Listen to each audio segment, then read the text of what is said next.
با سلام خدمت دوستان. تراکتور 285 رو به ما مراجعه کردن جهت تعویض لنت ترمز. صاحب دستگاه به ما گفت که لنت ها رو تازه عوض کردم اوستا، ولی چرا ترمز نداره این تراکتور. اومدیم باز کردیم ترمزشو، این وضعیت لنتش، هزار خاریاش که تیز کرده.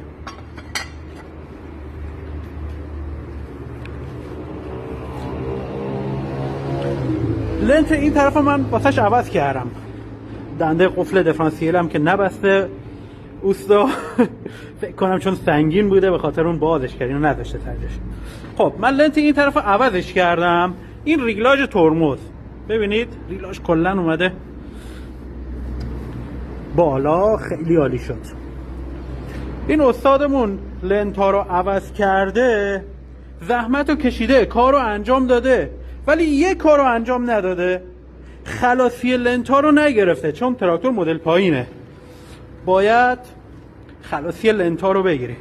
الان این ور رو من استاندارد بستم. خب من الان این طرف رو استاندارد بستم. این ببینید ریگلاژش چقدر زیاد میشه. این به مرور زمان، یعنی به زمان خیلی کوتاهی، باز دوباره ترمز نداره. ما اینو چه کارش کردیم؟ واسه تیمور جان بی زحمت اینو بازش کنید.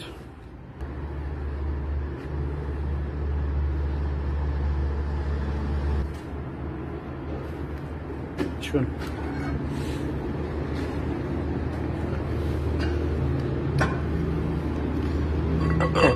این لنتو من با این مقایسه کردم. ببینید قطر این قسمت از لنت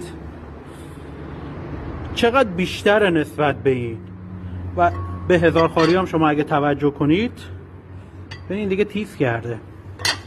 ما چیکار کردیم؟ ما برای اینکه خلاصی ترمز رو بگیریم یه دونه صفحه آهنی دیگه ما اینجا اضافه کردیم. اینو اینجا اضافهش کردیم، خلاصی لنت ها رو گرفتیم. خب استاد تیمور جان ببند درب لنتو.